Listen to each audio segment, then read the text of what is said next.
விவசாயிகளை மேம்படுத்தணும். விவசாய தொழில் அல்ல, அது வாழ்வாதாரம், அது ஒரு புனிதமானது, அது ஒரு டிவைன். அந்த வகையில என்ன ரகம் தென்னை போட்டா எதிர்காலத்துல லாபகரமா இருக்கும். ஏன்னா தேங்காய்க்கு விலை இப்ப நல்லா இருக்கு, திடீர்னு தேங்காய் ரேட்டு ஏறும் இறங்கும். இளநீர் ஸ்டாண்டர்ட் ரேட். அப்ப அந்த எல்லைக்கும் தேங்காய்க்கு உள்ள ரகத்துல சிறந்த ரகம் என்பதை பார்ப்பதற்காக உயர் திரு ஐயா விஸ்வநாதன் ஐயாவை நம்ம அறிமுகப்படுத்துறோம். பிரபு சங்கர் அறிமுகப்படுத்துறோம். நீங்க வந்ததுல ரொம்ப மகிழ்ச்சியா. 2 வருஷமா ஃபாலோவரா இருக்கிறேன். இன்னைக்கு தான் நீங்க உங்களுக்கு வாய்ப்பு கொடுத்திருக்கீங்க.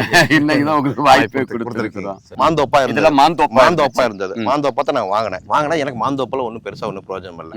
அதை மாத்தி திருத்தி அடுத்தது தென்னை போடணும், பாக்கு போடணும் என்னோட ஆசையில வந்தேன். ஜாதிக்கா இதெல்லாம் போடணும் வந்தேன். அதாவது என்ன ரகம் போட்டா எனக்கு எதையோ ஒன்று போட்டு நான் வேஸ்ட் ஆகக்கூடாது. எனக்கு இங்க மெயினா இளநீர் ஜாஸ்தி போகும். இளநீருக்கு ஆகுமா இல்ல தேங்காய்க்கு ஆகும், ரெண்டுக்கும் ஒருத்த மாதிரி அது போய் அடுத்து ஊடு பேர் என்ன பண்ணலாம், எனக்கு அடுத்து எனக்கு வேணும். அதுக்காக உங்களை நான் கூப்பிட்டு அதெல்லாம் நீங்க செஞ்ச சில ஃபார்ம்ஸ் நான் போய் பார்த்திருக்கேன்.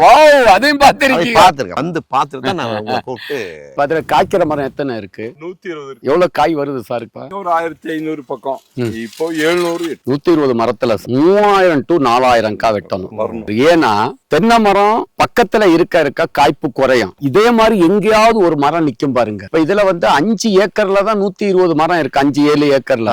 ஒரு ஏக்கர்ல மினிமம் 70 மரமாவது இருக்கணும். அப்ப 350 மரங்களுக்கு மேல இருக்கணும். அப்ப ஒரு மரம் 3 மரம் காய்க்க வேண்டிய அளவு காய்ச்சிருக்கணும். அது காய்க்காததுக்கு காரணம் என்னன்னு சொன்னா நீங்க அதை மெயின்டெனன்ஸ்ல குறையில. ஐயா எப்படி உரம் வச்சு என்னென்ன உரம் இந்த தென்னை மரத்துக்கு கொடுத்திருக்கீங்க ஐயா? வேப்ப புண்ணாக்கு, டிஏபி, பொட்டாசு, யூரியா 4 மிக்ஸ் பண்ணி ஒரு மரத்துக்கு 4 மூலைக்கு 2 கிலோ. ஒரு மரத்துக்கு 2 கிலோ.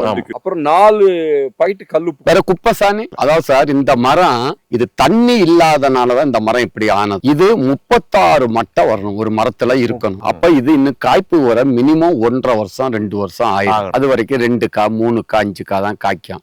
அடுத்து இருக்கிற எல்லா மரங்களுக்கும் நீங்க என்ன செய்யணும் சொன்னா இத மாதிரி பண்ணக்கூடாது. ஃபர்ஸ்ட் என்ன செய்யணும் சொன்னா இந்த மேல் மண்ணை இங்க கொண்டு வந்துடணும். இங்க பாருங்க மேல் மண் இங்க வந்துருச்சா? எல்லாம் அங்க இருக்கிற மரத்துக்கு அதேதான். தூரணும் ரொம்பவும் சேர்க்க கூடாது. நான் இந்த பண்டு காமிக்கிறேன் பாருங்க. இங்க பாருங்க வந்துருச்சா? இப்படி அதாவது புனல் பார்த்திருக்கீங்களா? புனல் எப்படி இருக்கும்? இப்படி இப்படி விரியும். இதே மாதிரி இது விரியணும். இங்க மேடா இருக்கணும், இங்க பள்ளம் இருக்கணும். இங்கதான் கழிவுகள் போடணும். இந்த வேஸ்ட் வாழைத்தண்டு சருகெல்லாம் இங்க போடுங்க. போட்டுக்கிட்டு குப்பை சாணி நிறைய கொடுங்க. இதுல வருஷத்துக்கு இத மாதிரிப்பட்ட மரங்களுக்கு 1.5 கிலோ யூரியா, ஒரு மரத்துக்கு 1.5 kilo urea, 3 kilo potash. DAP போடக்கூடாது. Super phosphate 2 kilo. 300 காய் காய்க்கணுமா இல்ல? கண்டிப்பா 120 மரத்துல 800 காய் 1000 காய்ச்சனா ஓகே. 4000 காய் வெட்டணும்னு சொன்னா புனல் வடிவத்துக்கு கொண்டு வரணும். தண்ணி இங்கெல்லாம் பாயணும். குப்பை சாணி வேஸ்டுகள் நிறைய என்னென்ன வேஸ்ட் இருக்கோ தேக்கு சருகு வாழை தண்டு சருகு இதெல்லாம் போட்டுருங்க. வருஷத்துக்கு 1.5 kilo urea, 3 kilo potash, 2 kilo super phosphate, 1 kilo SPIC Keerthi calcium sulphur magnesium, 1 kilo தென்னை நுண்ணூட்ட சத்து, 20 கிராம் பூம் பூஸ்டர். இத இப்ப நான் சொல்லியிருக்கேன். இது 3 பங்கா டிவைட். 1.5 கிலோ யூரியாவில 3ல 1 பங்கு 500 கிராம். ஓகே சரி. பொட்டாசு 3 கிலோ சொல்லி இருக்கு. 1 கிலோ. இத தண்ணி பாயும் போது இப்படி போட்டு விடணும். சரி சுத்தி. முதல் பாயிண்ட் ஆயிடுச்சா? இருக்கிற எல்லா மரத்துக்கும் சொல்றேன் இதேதான். இருக்கிற எல்லா மரத்துக்கும் 500 காய் இந்த மரம் காய்க்கணும். ஏன்னா இது தனியா இருக்கு. அரசன மாதிரி நிக்குது. அது 500 காய் காய்க்கணும். இல்லாட்டு நம்ம பசுமை பூமியில ஆர்கானிக்ல கற்பக ஆர்கானிக் கலப்போறோம். இதெல்லாம் கலந்தது யூரியா, பொட்டாசு, சூப்பரு, வேப்பம் புண்ணாக்கு, உயிர் உரம் சூடோமோனாஸ், ட்ரைகோடர்மா, பாக்டீரியா, பேமு, வளர்ச்சி ஊக்கிகள், கடலை புண்ணாக்கு, வேப்பம் புண்ணாக்கு எல்லாம் உயிர் உரம். உணவே மருந்தே உணவு. இது 5-6 கிலோ வருஷத்துக்கு. 1 கிலோ தென்னை நுண்ணூட்ட சத்து, 20 கிராம் பூம் பூஸ்டரை தண்ணி பாயும் போது இதே 3 பங்கா பிரிச்சிடணும். ஒரு வாட்டி 2 கிலோ தண்ணி பாயும் போது போட்டு விடணும். இப்ப உரத்தை முடிஞ்சிருச்சா? இயற்கைன்னு சொல்லிட்டேன், கெமிக்கல சொல்லிட்டேன். இடையில வருஷத்துக்கு அதுவும் பசுமை பூமியில இந்து உப்புக்கு இணையா அங்குசம். அப்போ ஒரு வருஷத்துக்கு 3 கிலோ உப்பு வந்துடும். இதுவும் தண்ணி பாயும் போது இந்த இடைவெளி இருக்கா? ஆமாங்க. இதுல சுத்தி வாழை நட்டு விடுங்க. சரிங்க. இதுல ஒரு வாழை, இதுல ஒரு வாழை, சரிங்க.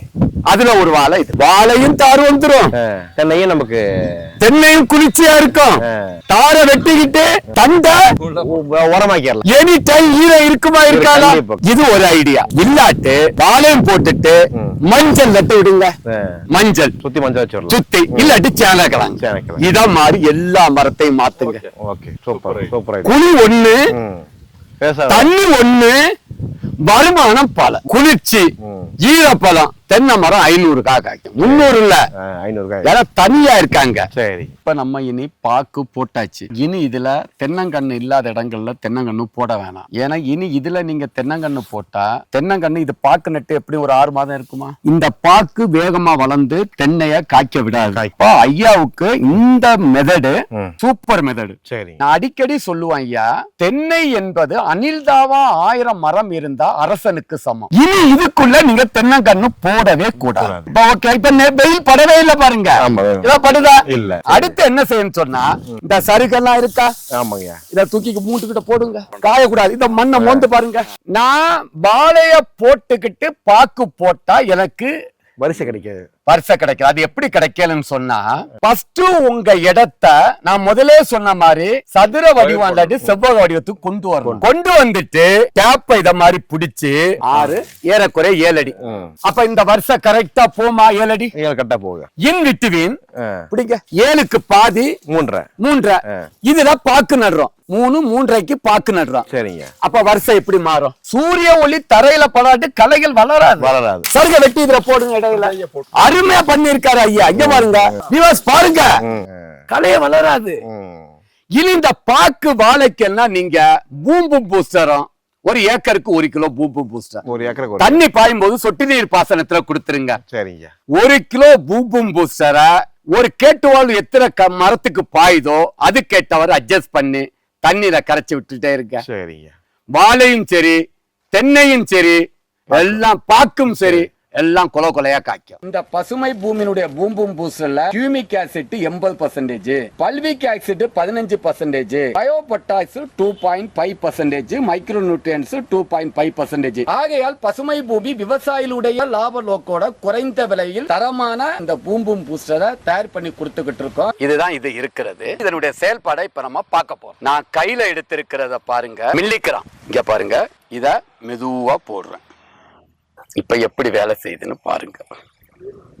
இதுதான் வேர் வளர்ச்சியை தூண்டி பயிர்களுக்கு வறட்சி, கோடையில தண்ணி பாய்க்க முடியலையா, பூம்பும் பூஸ்டர் போட்டா வறட்சியை தாங்கும், பூச்சி நோய்க்கு எதிர்ப்பு திறன், காய்கறிகள் டேஸ்டா இருக்கும். ஆல் இன் ஒன், எல்லா பயிர்களுக்கும் மட்டுமே உள்ளடக்கியது.